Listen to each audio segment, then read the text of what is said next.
Fans of the Horus Heresy, thank you very much for joining me for a repair and chat video.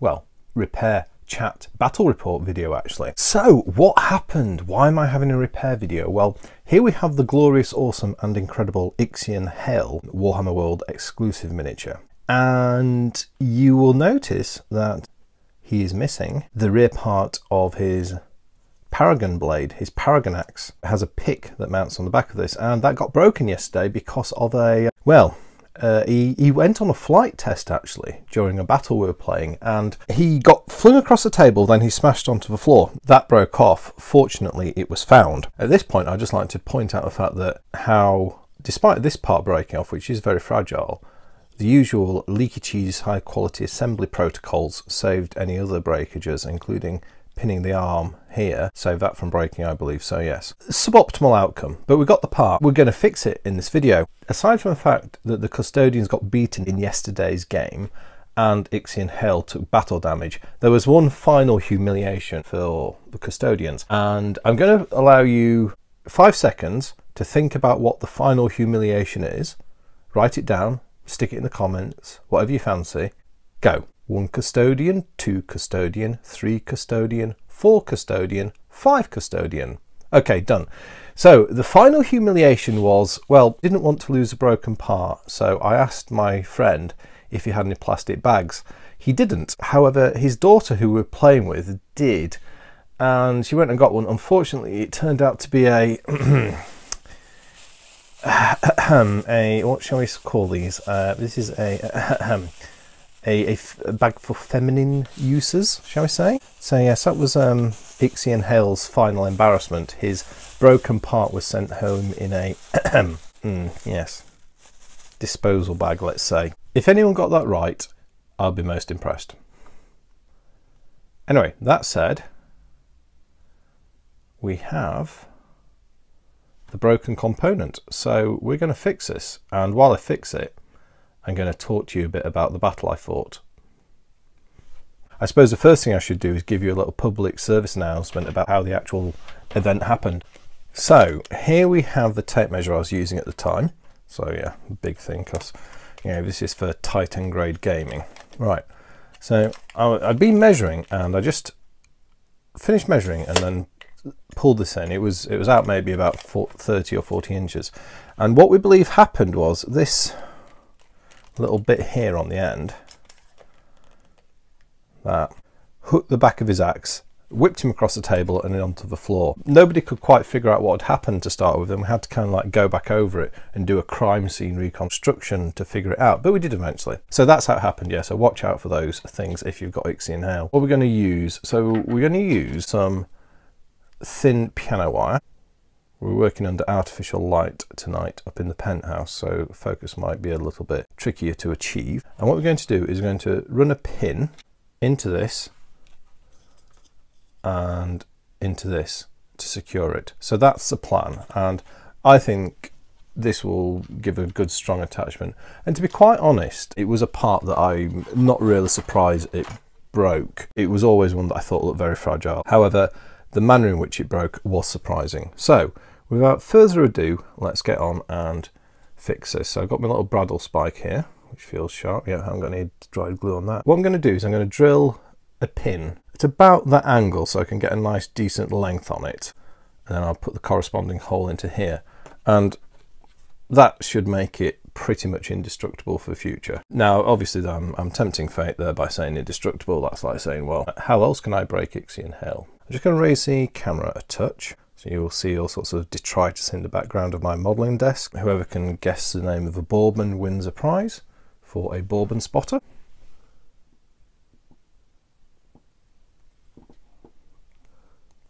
So while I'm going to do this little repair, I'm going to tell you about the battle which I was playing, which led to the incident involving Ixion Hale. So we've got our little marker hole, or marker point for the guide hole. Got a little pin vise here, and we'll use this to drill the hole that's going to take the wire. Clearly using piano wire, which is very stiff, is a good idea to do on these repairs, because if you used a soft steel wire, then you know it's just setting it up to break again in the future. whereas a hard steel wire should have the required resilience to avoid being broken again in the future. That's about right, so let's start gently drilling that in.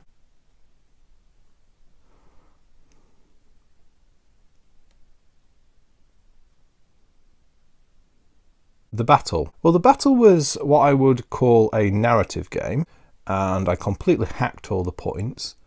So it was completely, I mean, I even made up a load of rules for Custodians, Sagittarium Guard. So yeah, it was completely unorthodox, but in my mind it goes to show how you can easily adapt 8th edition to use Horus Heresy units. And obviously, as we're pitting Custodians against the Tyranids, clearly we're talking about a post-Heresy game. So my envisaging of the battle, or the fluff behind this, was that some Custodians who for some reason had kept their fancy gear from the days of the Heresy had been sent out on a very, very important mission. So let me tell you what the mission was. So we played it on it was slightly under a 6x4 table. There's a couple of photos of it, not the best or most comprehensive photos, on my Twitter feed, or Twitter, whatever you call it.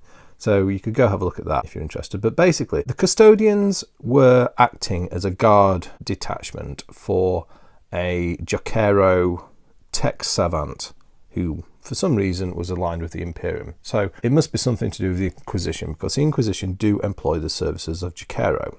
If you don't know what a Jokaero is, it's a techno-ape with amazing technical aptitude, but something of a mind of its own. Have a watch of my last video, which I'll leave a link to in the description, for a bit more on Jokaero. So the forces were one Jokaero weaponsmith, which I took the rules from Index Imperium 2. It's in with all the Ordos units and Inquisition. And then the Custodians, I took the standard guard squad from the same book and just simply made up some rules for the bolt collivers. I counted them as a 30-inch range heavy 3 heavy bolter, and the Adrathic destructor part I used the rules from the disintegrator gun, or the disintegrator combi weapon from the Imperial Space Marine in Index Imperium Book 1, the Adeptus Astartes. Dead simple to do the rules on that and stack those guys up. So points, it didn't matter because it was a narrative game. And then they also had a shield captain with them, which was this guy. And I basically took the standard Custodians profile and whacked it up proportionately for that guy. So he was absolutely badass. It was like, I can't remember now, was he 7,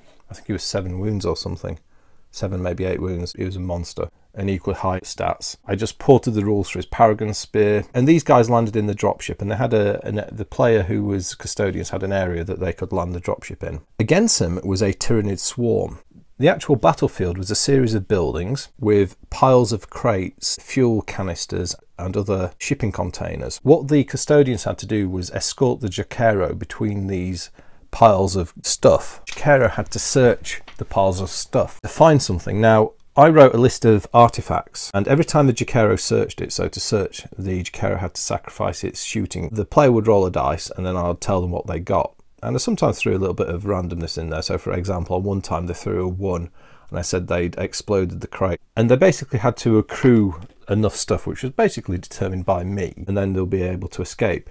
And the idea of this was the player didn't know what they had to get, and that was to reflect the fact that the Jokaero was somewhat alien, and, you know, they do their own thing a bit. So the Custodians didn't exactly know what this Jokaero was after, but it had been tasked, they'd been tasked to support it for some reason. Perhaps the Emperor had even guided them to do it, who knows. But they were being dutiful Custodians and executing their mission. But the whole point of it was to add some sort of uncertainty and unknown into the Custodian players' game. So on the Tyranid side, the Tyranid player had nothing to start with, but each turn they rolled for reinforcements. On a 1 they got nothing, so they threw 1d6 at the start of their turn. On a 1 they got nothing. On a 2 to a 3 they got what I called a minor unit, so that was a squad of termagants. On a 4 to a 5 they could have 2 minor units or a medium unit. A medium unit was either 5 Gene Stealers or a Tyranid warrior. And on a 6 I got a major unit, and a major unit was a Hive Tyrant, a Carnifex, 2 medium units or 3 minor units. I threw a bit of randomness in there, depending how the game was going. I mean, for example, one time Tyranid player threw a 1, so I said the Hive Mind had been disrupted that turn by some psychics that were supporting the Custodians, and what then that meant was the on their next reinforcement roll the following turn, they had a -2 penalty to that. So that means I ended up actually getting no reinforcements for 2 turns. Basically, the Tyranid player had to marshal their forces. They also had to determine randomly the table edge they came on. It was a straight d6 roll, so it was like 1, 2, 3, 4. It was one of the 4 corners, so they could come on in really handy places to be close to the Custodians. And on a 5 or 6, the Tyranid player got to choose. So what I'm doing now is I'm drilling the hole into the Paragon Spear to take the pin. So yeah, so that's how their reinforcements worked. So there was random amounts and random locations. And all this was designed to give the Custodian player some time to complete their objective. So what I'm going to do now is I'm going to stick the pin into this, and then I can start guiding it in. Right, let me make sure it's long enough. So the pin is about so long, which I think is probably about as long as I dare drill it.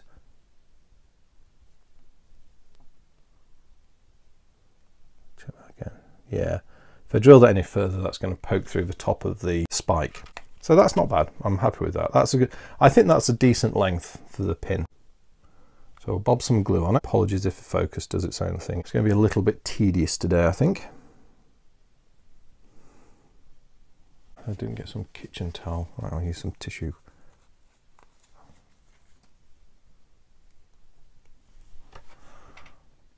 There you go. So we have 1 spike with pin. That sounds quite funny, doesn't it? Right. So I'll get some. I've got some hardened wire cutters here, and I'm just going to use these to cut that off. I'm going to cut the pin nice and long to start with. There we go. I can always cut that down later if necessary. A little bit of glue to clean off there. That was the idea. And basically, depending how the game was going, at some point, once the Jokaero had retrieved enough tech, so basically there were different bits of tech it could retrieve, throwing a d6 when he got to a pile of crates. Once they'd found enough bits of tech, I would tell them when. And then it'd be a case of, right, you got to get back to the Orion dropship, run back around to the ramp and blast off and escape. Well, that was game. So it started off well enough for the Custodian player, but he did get a bit of an early pasting. The first Tyranids to appear was a group of termagants, which actually appeared on the table edge where the Custodians were. There was a lot of them who were armed with Devourers, so they took a huge volley of Devourer worms, and they sustained, on the first time they got shot at, one of the Custodians got wounded twice, so it wasn't the best start for the Custodians, because they only had 5 Sagittarium Guard, which have 3 wounds each, and then their hero. And when you take a bit of a stuffing for a minor unit like that early in the game, it's a bit like, ooh. When it came to the Custodians' turn, they dispatched a whole bunch of termagants in a volley of bolter fire, so...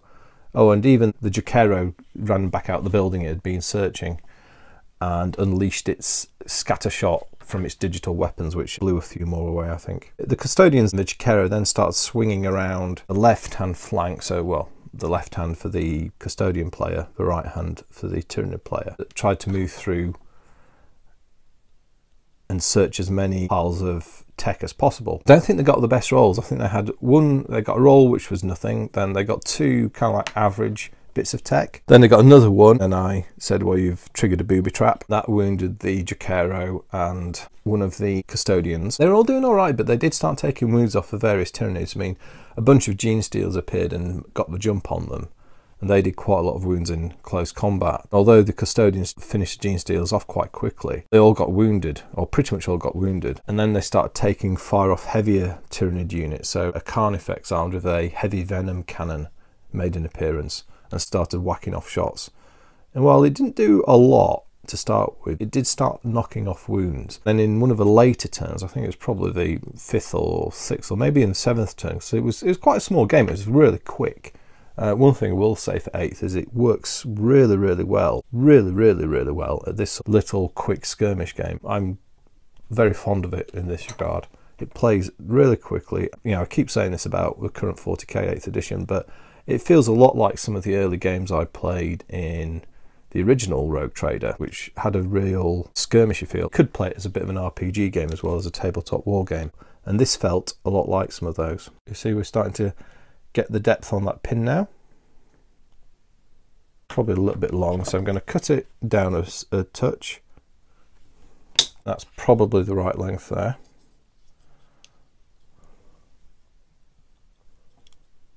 So we've probably got about another millimetre or two to go.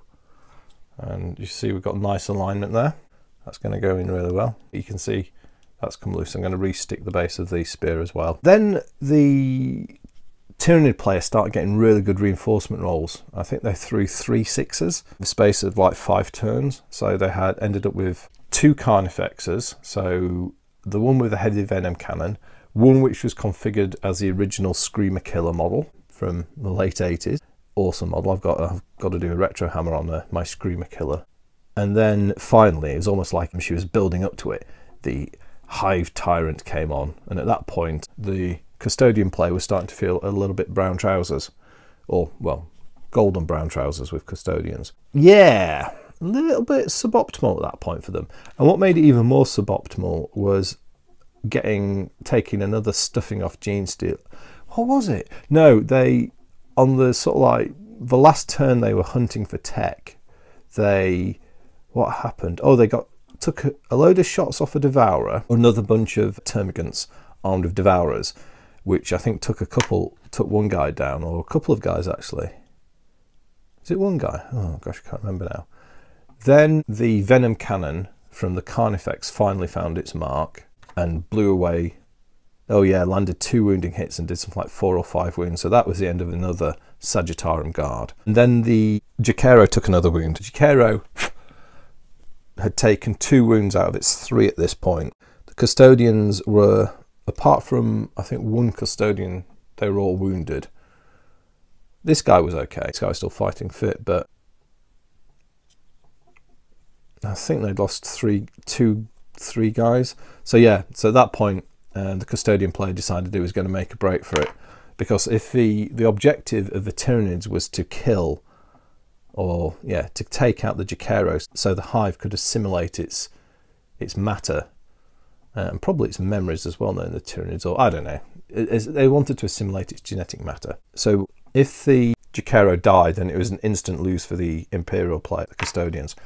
So he made a beeline for his dropship, but unfortunately it didn't go well, because the Custodian that was given a rear guard got taken down by another volley of fire, and then that left the Jokaero 1 unwounded Sagittarium Guard, and then the Tribune, Ixion Hale's descendant, and then the start of the last Tyranids player turn, they rolled for reinforcements. They got minor unit, so they took Termagants, and when they got table edge, they got like the home edge, or the edge nearest to the ramp of the Orion. So she deployed all the Termagants there, and the Jokaero was only about 5 inches away from the ramp, so it was going to get aboard next turn. Had all the Devourers, they let loose with the Devourers, Spine Fist and everything, and they managed to do the wound that was necessary to kill the Jokaero. Down it went, 1 turn from safety. So unfortunately it was game over for the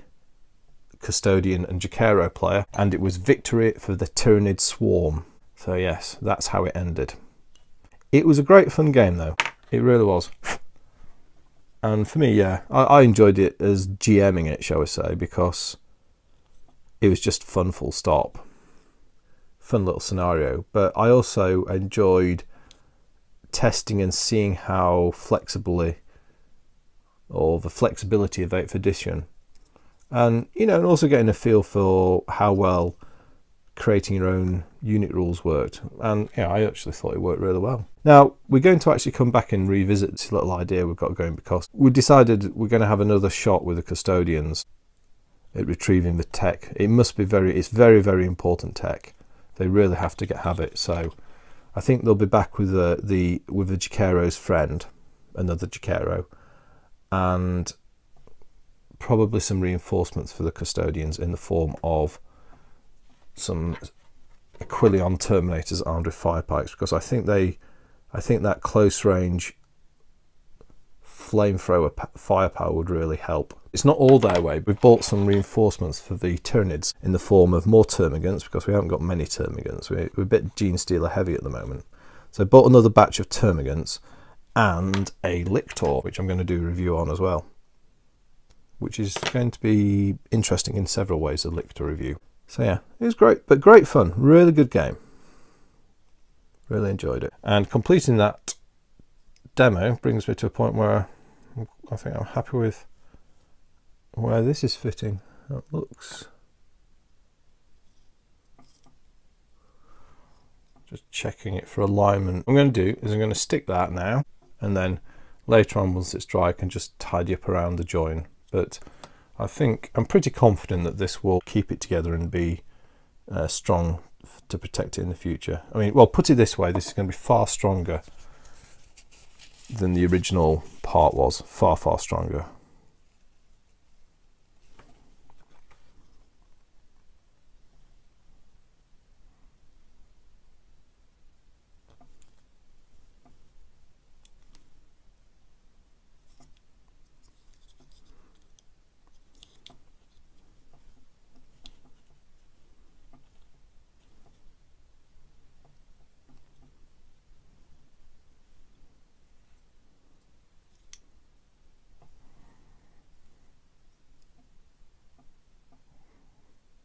Yeah, really happy with that.